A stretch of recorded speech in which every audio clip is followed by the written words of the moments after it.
Welcome to my YouTube channel. આજે આપણે ફરસાણની દુકાન જેવા એકદમ પોચા ક્રિસ્પી અને એકદમ પાતળા એવા નાયલોન ફાફડા બનાવવાની રીત જાણીશું। અને આ ફાફડા એકદમ ટેસ્ટી બને છે। તો આ ફાફડા આપણે ગુજરાતીઓના ત્યાં દશેરા કે વાર તહેવારમાં પણ આપણે ખાતા જ હોઈએ છીએ। તો આ બનાવવા એકદમ ઇઝી છે અને ફક્ત 10 થી 15 મિનિટની અંદર જ બનીને રેડી થાય છે। તો ચાલો શરૂ કરીએ આપણે ફાફડા બનાવવાનું। તો સૌથી પહેલાં ફાફડા બનાવવા માટે 1/4 કપ તેલ લીધું છે અને એ જ માપે આપણે 1/4 કપ જેટલું પાણી લઈશું। અહીંયા ફાફડામાં મેજરમેન્ટ બરોબર હશે તો આપણા ફાફડા એકદમ સરસ થશે। ત્યારબાદ 1/2 ટીસ્પૂન મીઠું લઈશું અને 1 ટીસ્પૂન પાપડ ખાંડ લઈશું। જો તમારી જોડે પાપડ ખાંડ ના હોય તો તમે જે ગાંઠિયાના સોડા આવે છે એ લઈ શકો છો અને મિક્સરમાં આપણે આ રીતે કરી લઈશું। જો તમે ફેટીને પણ લઈ શકો છો અને આવું એકદમ સરસ દૂધ જેવું મિશ્રણ તૈયાર કરવાનું છે। હવે હું અહીંયા ફોર્ચ્યુનનું બેસન લઉં છું જે 200 ગ્રામ છે। તો આટલા મેજરમેન્ટથી લેશો તો તમારા ફાફડા એકદમ સરસ પોચા અને ક્રિસ્પી બનશે। તો આપણે અહીંયા બેસનને ચાળી લેવાનું છે। અહીંયા હંમેશા આપણે લોટને ચાળીને જ લેવાનો છે કે જેથી એની અંદર ગાંઠો ના રહે। તો હવે એની અંદર આપણે 1/2 ટીસ્પૂન હિંગ લઈશું અને 1 મોટી ચમચી અજમાને આ રીતે આપણે હાથેથી વાટીને લેવાના છે, જેના લીધે આપણા ફાફડાનો ટેસ્ટ ખૂબ જ સરસ આવશે। હવે જે આપણે તેલ પાણીનું મિશ્રણ બનાવીને રાખ્યું છે એને આપણે લોટમાં એડ કરીશું અને આ રીતે થોડું થોડું પાણી રેડીને લોટને આપણે બાંધવાનો છે। અહીંયા લોટ એકદમ કઠણ નથી બાંધવાનો પણ થોડો નરમ બાંધવાનો છે રોટલી જેવો। તો આ રીતે જેમ જેમ તમે મસળશો એમ લોટ આપણા હાથે ચોંટશે, પણ થોડુંક પાણી લેતા જઈને તમે મસળશો તો લોટ એકદમ સરસ બંધાઈ જશે। તો આ પ્રમાણે આપણે લોટ બાંધીને રાખવાનો છે। હવે એને ઢાંકીને 10 થી 15 મિનિટ માટે રેસ્ટ આપીશું। તો હવે 10 થી 15 મિનિટ થઈ ગઈ છે તો આપણો લોટ પણ કેળવાઈ ગયો છે। હવે આ લોટને મસળી લેવાનો છે।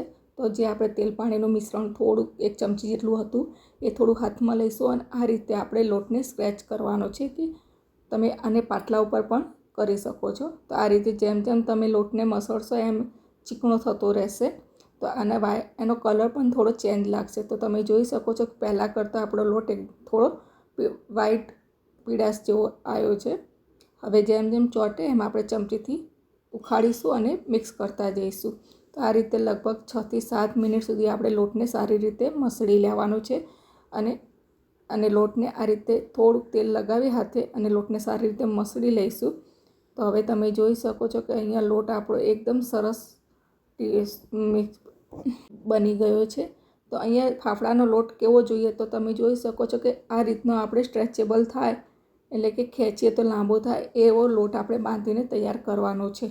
હવે અહીંયા આપણે થોડોક નાનો લુવો લઈશું અને ઓવલ શેપમાં લઈશું। હવે એને પાટલી ઉપર આ રીતે મૂકવાનો છે। ત્યારબાદ આપણે હથેળીનો જે પાછળનો ભાગ છે ત્યાંથી પ્રેસ કરીને આ રીતે થોડુંક આગળ લાંબા ખેંચવાનું છે અને આ રીતે આખો ફાફડો બનાવીને તૈયાર કરવાનો છે। ત્યારબાદ પાતળી પટ્ટીવાળી ચપ્પુ કે છરીથી એને આ રીતે ઉખાડી લેવાનો છે અને આ લોટ જ્યારે આપણે હાથમાં ચોંટે છે અને દરેક વખતે આપણે નીકાળી લઈશું કે જેથી આપણા ફાફડા એકદમ સરસ બનીને તૈયાર થાય। તો હું તમને આ રીતે બીજો પણ ફાફડો બનાવીને બતાવું। તો જુઓ, સરસ એકદમ ફરસાણવાળા દુકાનની જેમ જ આપણા ફાફડા બનીને તૈયાર થયા છે। તો આ રીતે આપણે 4 થી 5 જેવા બનાવીને તૈયાર કર્યા છે। હવે અહીંયા આપણે તેલ ગરમ કરવા મૂક્યું છે। અહીંયા તેલ એકદમ ગરમ નથી કરવાનું, મીડિયમ ગરમ તેલ થાય એટલે એની અંદર આપણે ફાફડા એડ કરીશું।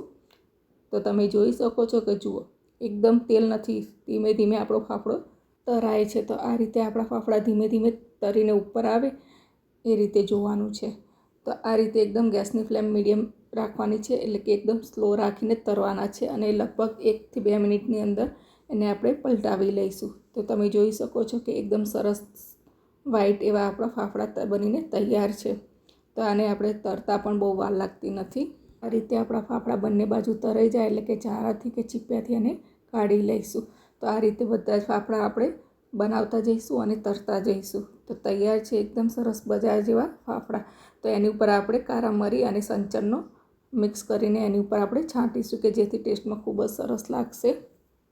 તો ફ્રેન્ડ્સ, બતાવેલા માપ અને ટિપ્સ સાથે તમે ફાફડા બનાવશો તો બજાર જેવા બનશે। તો તમે જોઈ શકો છો કે એકદમ સરસ પાતળા અને એકદમ સોફ્ટ અને ખાવામાં પણ એકદમ પોચા અને ક્રિસ્પી એવા આપણા ફાફડા બનીને રેડી છે। તો તો દશેરા નજીક આવી રહ્યા છે, તો તમે પણ જરૂરથી ઘરે ટ્રાય કરજો. અને હજુ સુધી મારી ચેનલને સબસ્ક્રાઈબ ના કરી હોય તો કરજો. બાય.